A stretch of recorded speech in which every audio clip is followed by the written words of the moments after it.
Nos pasan de las 9 de la mañana, seguimos en desayuno, se lo decíamos al inicio del programa. El viernes aquí en Montevideo se dio el histórico anuncio de que las negociaciones entre los países del Mercosur y la presidenta de la Comisión Europea, Ursula von der Leyen, concluyeron y será posible darle luz a la creación de una zona de libre comercio. Ahora quiero profundizar en eso, se habla de la zona de libre comercio más grande del mundo. De todas formas, aún queda camino por recorrer para la firma, ratificación y entrada en vigor del acuerdo que tiene, como saben, resistencias dentro de la propia Unión Europea. El país que más se ha mencionado es Francia, pero no es el único, para analizar, bueno, cómo se llegó a esta instancia, qué es lo que viene y cuáles son las posibilidades que se abrirían en caso de que finalmente el acuerdo entre en vigor algún día. Es que recibimos a Marcos Soto, decano de la UCU Business School. Marcos, bienvenido, ¿cómo te va? Buenos días a todo el equipo y a la audiencia. Gracias por Marcos. por estar acá. ¿Qué diferencias hay entre la instancia del viernes y lo que había pasado en junio del 2019 cuando se había anunciado algo muy parecido a esto? Es verdad, teníamos el antecedente fuerte de 2019, pasaron una serie de cosas, sobre todo algunas exigencias adicionales de la Unión Europea, básicamente lo que tiene que ver con cláusulas de desarrollo sustentable, el Acuerdo de París, compromisos democráticos, una renegociación también de las compras gubernamentales, sobre todo lo que tiene que ver con Argentina y Brasil. De modo que en sustancia no hay grandes modificaciones respecto al 2019, pero sí nuevas exigencias que hoy tiene la Unión Europea para firmar este tipo de acuerdos. Cuestiones que surgieron, por ejemplo, en el año 2020, ¿no? Es decir, y son exigencias que la Unión Europea ya introduce en otros acuerdos que tuvo o en otras revisiones de los acuerdos. Por ejemplo, si mal no recuerdo, en el acuerdo con Chile, este tipo de cláusulas la Unión Europea ya las coloca como exigencia. Entonces, no hay ningún tipo de particularidad adicional con el Mercosur, sino, bueno, implementar, ejecutar lo que hoy la Unión Europea está exigiendo para este tipo de acuerdos. Y también, sobre todo por parte de Argentina y Brasil, bueno, llegar a acuerdos específicos bilaterales, repito, en lo que tiene que ver con compras gubernamentales, y también temas de impuestos sobre las exportaciones en el caso de Argentina. ¿Y cuánto, adelante, Nico? No, dale. ¿Cuánto pesa en este impulso, en este empuje que tuvo la Unión para avanzar en este sentido, el nuevo mapa del mundo, ¿no? Porque en 2019 no teníamos la guerra en Ucrania, que empezó en su territorio, que empieza en febrero del 22.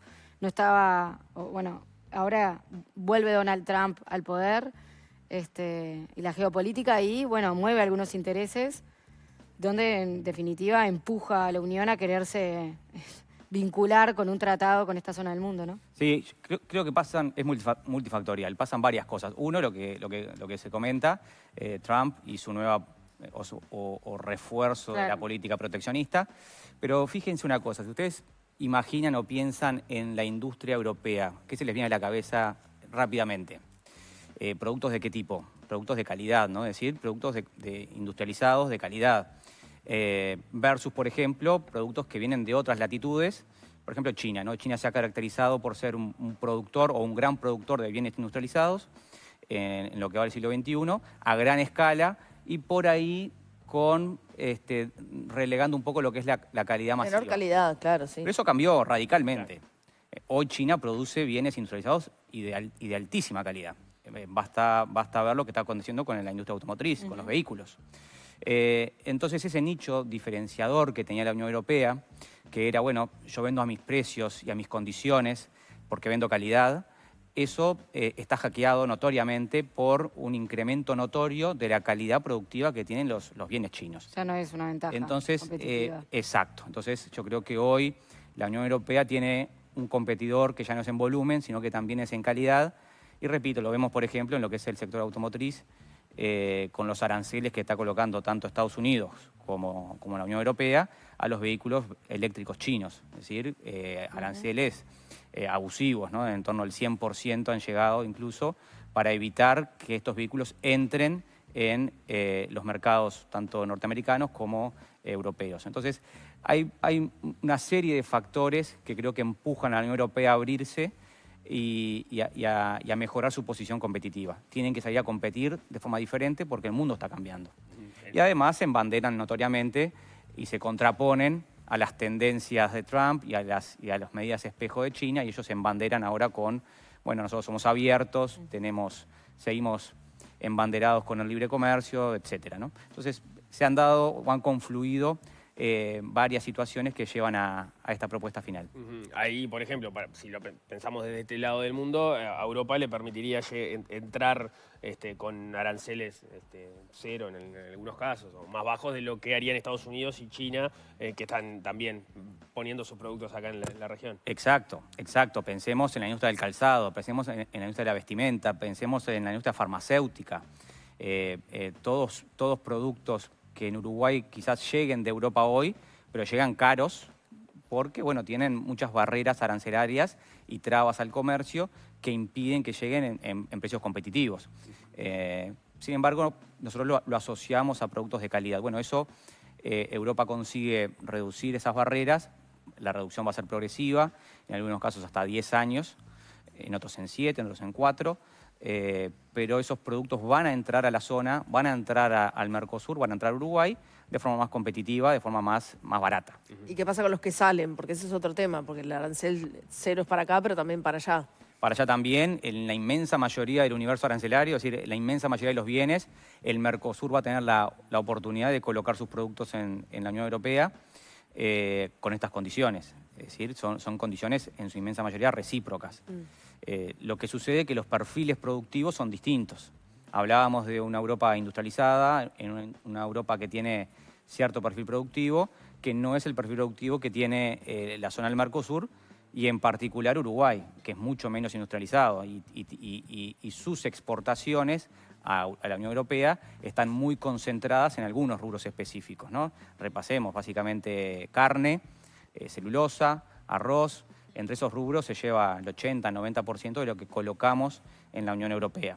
Y bueno, son en particular algunos de esos rubros son los que generan mayor resistencia del otro lado.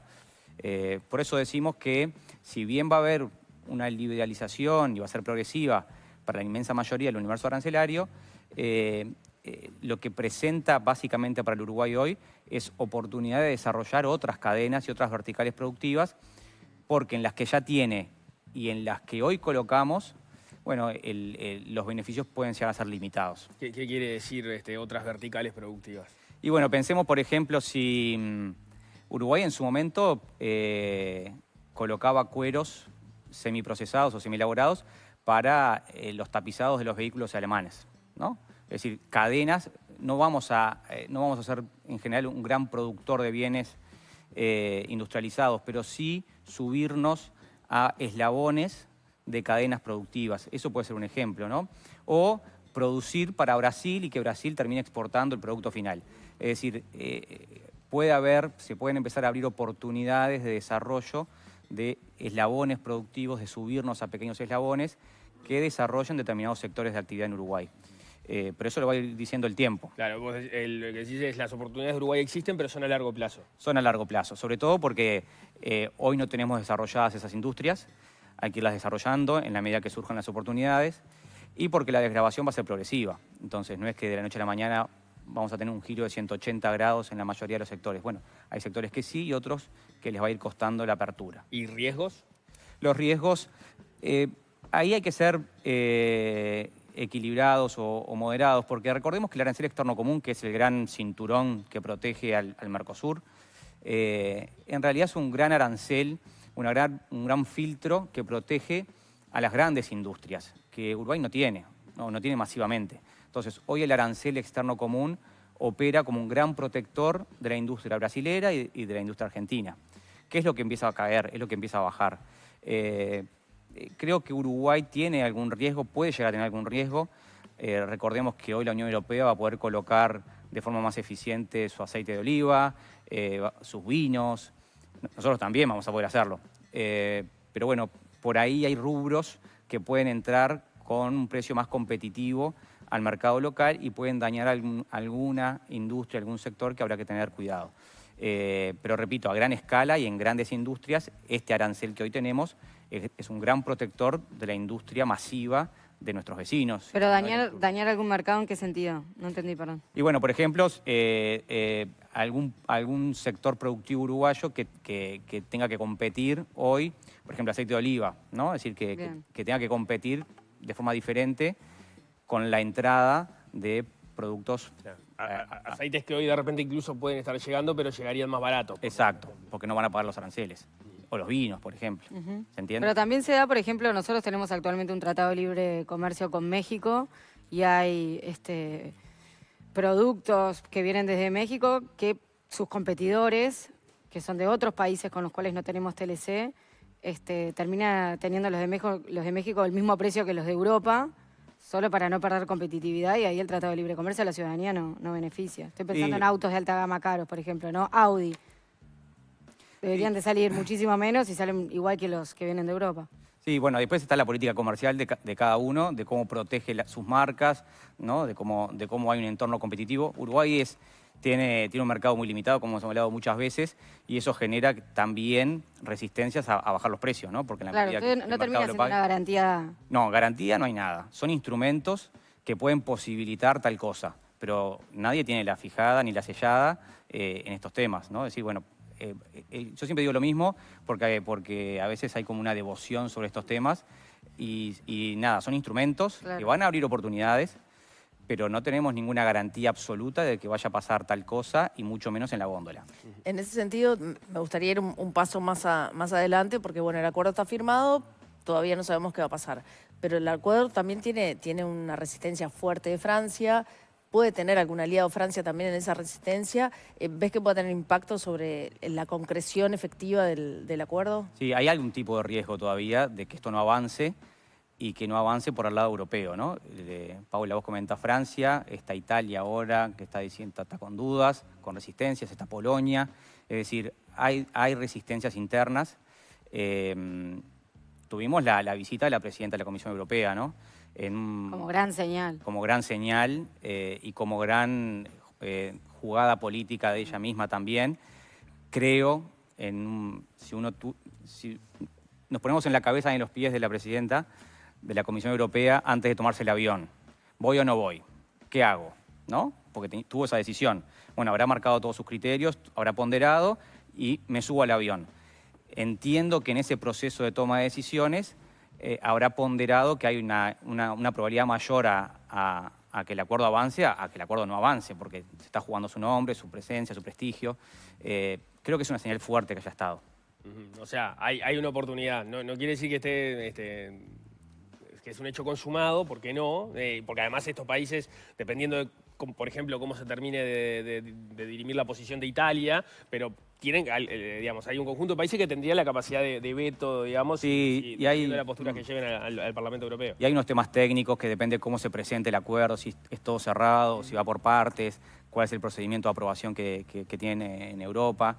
En fin, todavía falta un poquito, pero la señal política por lo menos es que esto va a avanzar. ¿Y qué pasa con el modelo tratado de libre comercio como tal para vincularse comercialmente Uruguay con el resto del mundo? ¿Te parece que es un esquema que pasó de moda, como se estuvo diciendo en los últimos días? Bueno, siempre la moda en estadística es el dato más frecuente, ¿no? Es decir, cuando uno obtiene una muestra, eso es el dato más frecuente, eso es la moda. Y hoy no es el dato más frecuente. Si eso tiene un valor en sí mismo, es decir, si eso quiere decir algo, no lo sé. Lo que veníamos hablando hoy, el mundo está cambiando, está cada vez más fragmentado, pero el instrumento de Tratado de Libre Comercio es un instrumento que genera oportunidades. Y sobre todo para países como el nuestro, que tiene un limitado acceso a diferentes mercados y con una oferta exportable también limitada. Entonces yo creo que es un instrumento que Uruguay debe seguir trabajando. Pero también, como nos ha pasado, tenemos que primero entender cómo va a funcionar el Mercosur, ¿sí? Para no entrar en laberintos que después no tienen salida y tirarnos meses discutiendo cosas a nivel local y después resulta que no está chequeado afuera. Pertenecemos a un acuerdo de varios países, con sus reglas, con sus limitaciones, con sus urgencias, con sus intereses, y Uruguay, hasta que no defina su rol dentro del Mercosur o que el Mercosur también no logre dirimir estos temas, creo que es una discusión estéril para el Uruguay. Tenemos que primero trabajar y entender qué es lo que va a acontecer con el Mercosur, y ahí, bueno, el cambio de presidencia pro tempore en el bloque, con Milei asumiendo, y asumiendo, no sé si escucharon el discurso, pero asumiendo con un discurso muy claro sobre algunos puntos. Bueno, por lo menos hable una expectativa, separando el mensaje del mensajero, abre una expectativa de que haya algún tipo de modificación del vínculo del Mercosur con el resto del mundo. Lo que pasa es que ahí son como dos discusiones distintas, ¿no? Porque Milei va, al igual que Uruguay, por la flexibilidad del bloque, la posibilidad de que los países negocien por su cuenta, más allá del Mercosur. Brasil ha tenido la posición de que en todo caso negocie el Mercosur en su conjunto. De hecho, le había pedido a la calle Pou Lula cuando asumió poner prioridad en las negociaciones justamente estas de la Unión Europea y el Mercosur, esperar por China. La calle Pou habló el viernes de, bueno, ahora que se cerró esto, vayamos por China. Ahí, ¿qué escenario se abre a partir de esto y cuáles son las dudas que vos tenés? No, tanto Uruguay como Argentina, en esta etapa de la historia, lo que están buscando es que haya mayor apertura. Es decir, que cosechar una mayor cantidad de acuerdos para poder penetrar con mejor eficiencia la producción. Si es en conjunto o es en solitario, es indistinto. Lo que sucede es que en conjunto se nos ha dificultado mucho. Se demora más. Exacto. Entonces, frente a eso, aparece esta propuesta de, bueno, que el Mercosur modifique su funcionamiento para que cada país logre avanzar de forma independiente. Pero bueno, ahí mi posición es que es contra natura a lo que es la esencia del Mercosur. O sea, hay que modificarlo mucho al Mercosur, por lo que comentábamos hace un ratito. El Mercosur tiene un gran cinturón común, que es el arancel externo. Si cada país empieza a firmar acuerdos independientes, bueno, ese gran cinturón que es lo que sintetiza el vínculo del Mercosur con el resto del mundo, bueno, si cada uno firma sus acuerdos, se perfora y termina desapareciendo como tal. ¿Y qué pasa en este sentido con la dinámica de otros grupos comerciales alrededor del mundo? Porque el Mercosur lleva sus décadas funcionando. ¿No es válido el ejercicio de valorar y actualizar las normativas en caso de que sea necesario? ¿Lo han hecho, por ejemplo, la Unión o bueno, la otros? Unión Europea todo el tiempo, ¿no?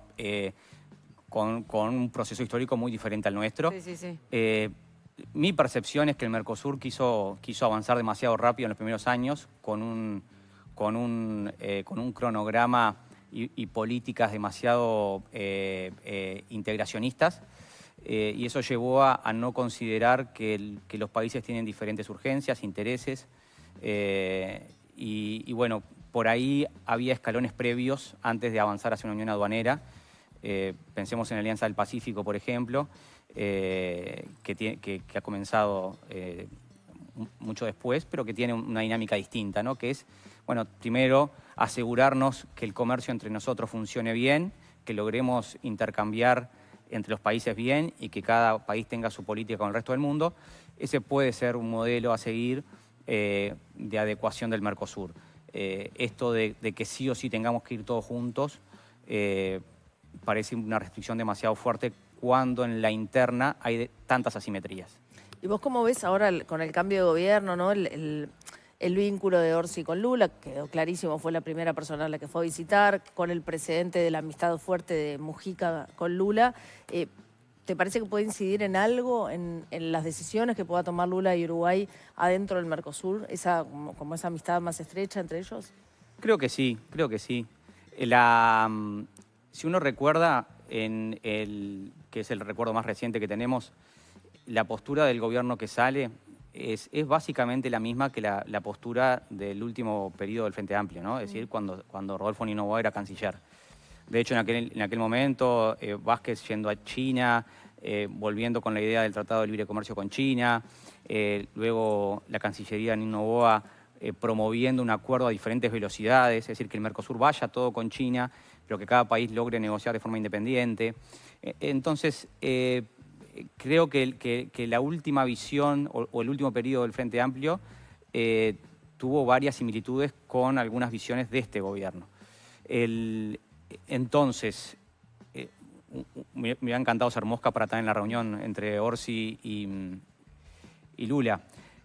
No sabemos qué pasó allí, pero si uno tiene que pensar estratégicamente y con estos antecedentes, seguramente la cercanía entre Orsi, Lula, etcétera, quizás se esté promoviendo esta flexibilización a ese nivel, ¿no? Es decir, bueno, hablemoslo mano a mano, veamos qué se puede hacer, qué se puede resolver, pero es una incógnita. Pero ¿entendés que puede haber, vos decías, este gobierno que está terminando no tuvo tantas diferencias con las posturas del último gobierno de Tabaré Vázquez? ¿Entendés que puede haber diferencias entre esos dos gobiernos y este? De contenido, de formas fue bastante distinto, ¿no? Es decir, las formas, sobre todo las formas públicas, en las Sí, cumbres y todo lo demás. la forma de manejarse públicamente, por ejemplo, en las cumbres o Sí, cómo anunciar los acuerdos. Fue bastante distinto, pero en los contenidos, las propuestas fueron básicamente las mismas. Porque, por ejemplo, el ministro designado de Economía, Gabriel Odone, ha manejado públicamente que él no estaría tan afín a un TLC con China, que es algo que buscó el gobierno de Vázquez y algo que buscó este gobierno. Ahí parecería que hay una diferencia del gobierno que asume, o por lo menos de una de las figuras importantes del gobierno que asume, con los gobiernos que lo precedieron. Sí, sinceramente no escuché a Odone de su boca decir eso. Siempre a veces hay, ¿no?, como versión de la versión. Por lo que he leído y escuchado y hablado con Odone, creo que si están dadas las condiciones no va a ser un obstáculo nunca para avanzar con un tratado de libre comercio con China. Porque ahí parte de la discusión que está arriba de la mesa también es, en este nuevo mundo no es simplemente yo quiero, voy, negocio y acuerdo. Si hablamos de un nuevo escenario, una revitalización de la guerra comercial entre Estados Unidos y China, ahí también empiezan a jugar otros factores que van más allá de lo comercial, y entonces hay que ver también qué posturas tomar. Sí, vos decís por no tomar posición por uno de los dos. Exactamente. Sí, Uruguay siempre ha tenido la virtud de saberse manejar en esas aguas, ¿no? ¿Entendés que no vamos a un escenario en el cual se tenga que tomar ese tipo de decisiones, ese tipo de elecciones? No, creo que por suerte tenemos la ventaja de ser un país chico y que, bueno, que tampoco no le hacemos la diferencia a nadie, ¿no? Entonces, en ese marco tenemos esa libertad de podernos mover como pez chico dentro de estas aguas raras. No creo que haya ahí un impedimento geopolítico fuerte para que Uruguay, llegado el caso, avance con China. Pero de vuelta, falta muchísimo, ¿no? Digo, para no entrar en laberintos que después no tienen salida. Primero tenemos que empezar por ordenar la casa Mercosur, cómo va a funcionar esto, cuáles son las posibles flexibilizaciones que puedan existir, las diferencias, las brechas entre lo discursivo de Milei y lo ejecutivo de Milei, que a nivel doméstico parece muy claro, pero a nivel internacional no parece tan claro. Recordemos las posturas de Milei con China en la campaña electoral y todo lo demás, y cómo tuvo que moderarse luego en el Ejecutivo. Son cosas que hay que tenerlas presentes porque es la realidad mucho más dura. Se habla de la simpatía discursiva en un montón de temas entre Trump y Milei, pero si uno lo piensa desde el punto de vista de libre comercio o proteccionismo, ahí hay diferencias marcadas. También hay dudas en ese sentido, ¿no? Totalmente. Es decir, Milei aparece como una figura muy pro mercado y pro libre comercio, y Trump todo lo contrario, es un nacionalista recalcitrado, digamos, recalentado, con políticas anacrónicas totales. Otra de Milei, cortita, antes de cerrar. El presidente electo, Yamandu Orsi, ha dicho que hay que tener una buena relación con Argentina, más allá de las diferencias ideológicas. El discurso de Milei histórico ha sido, en sus propias palabras, zurdos no sé cuánto, comunistas no sé qué, ha sido como muy confrontativo hacia la izquierda. ¿Ves más una relación entre cancilleres que entre presidentes en esta nueva realidad? Si uno toma el antecedente del vínculo entre Argentina y Brasil, que podría, ¿no?, salvando las distancias y las dimensiones, creo que se ha dado de esa forma, ¿no? Es decir, el presidente no vinculándose de forma directa con Lula. De hecho, hay momentos... Hay insultos hacia Lula, ¿no? Sí. Hacia y desde. Sí. Y cuando hay saludos son fríos y las fotos son frías. Uruguay, de vuelta, siempre tuvo la particularidad de tener otro perfil, y yo no descarto que haya... Y también por el perfil de Orsi, ¿no? Que en general ha mostrado una apertura al diálogo distinta, más allá de las diferencias. Yo creo que puede llegar a haber un vínculo entre ellos y sería bueno, sería oportuno, porque las presidencias pasan, ¿no? Casi que fuera de tema, pero ¿cuánta preocupación te genera la devaluación en Brasil? Bueno, ahí tenemos como un cambio de frente en temas como si fuera fútbol, ¿no? Pasó del problema de la frontera con Argentina al problema con Brasil. Bueno, estos son los problemas que tiene el Mercosur para lograr... No hay paz. No hay paz y no hay equilibrios macroeconómicos que nos den tranquilidad para poder operar. ¿Nos puedes explicar mínimamente qué es lo que está pasando? Mínimamente lo que está pasando es que hay dudas sobre las cuentas fiscales en Brasil, el desequilibrio fiscal, lo que gasta el Estado y lo que le entra, y el peso potente que está teniendo los intereses en ese gasto. Es un gasto muy importante en intereses por la deuda que tiene Brasil. Pero hay una particularidad, la inmensa mayoría de la deuda de Brasil es en reales, ¿no? Que es la moneda local. Por tanto, una devaluación no le genera un incremento de gasto en intereses, ¿no? Y lo que está ocurriendo es O que... sea, puede imprimir Exacto. para pagar su propia deuda, pero eso genera... puede generar inflación y puede generar incertidumbre. El gobierno ha anunciado un paquete fiscal para de algún modo contener este gasto y dar un mensaje a los mercados, y lo que recibió fue un efecto boomerang, es decir, se presentó en sociedad, en la televisión, etcétera, anunciando un paquete, creyendo que ese paquete iba a dar tranquilidad al mercado, y el mercado entendió que era muy insuficiente. Además porque dentro de las medidas que propone el gobierno brasilero, propone elevar el monto no imponible del IRPF brasilero. Y esto genera una recaudación menor para el Estado. Entonces, muchas dudas de este paquete fiscal que presentó el gobierno. Frente a las dudas, los mercados han entendido que no hay un compromiso potente con el equilibrio fiscal, por tanto, eso implicaría mayor deuda para Brasil.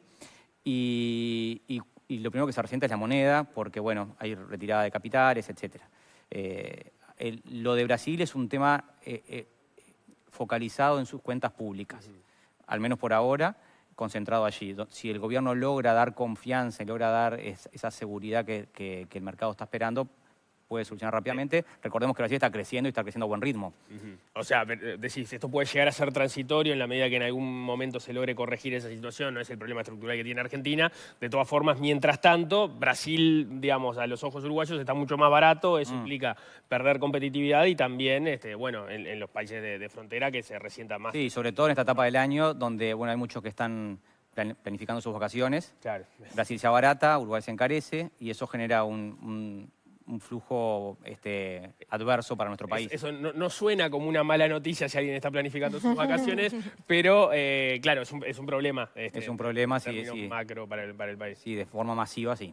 Y puede generar problemas de frontera, ¿no? Como pasó con Argentina hasta el año pasado, ahora cambiando hacia el otro lado, ¿no? Y puede generar problemas internos de turismo para esta temporada que está llegando. Exacto, sí, porque bueno, potencialmente podemos recibir menos brasileros y más uruguayos en vez de hacer turismo local, y se irán para allá. ¿En términos comerciales también?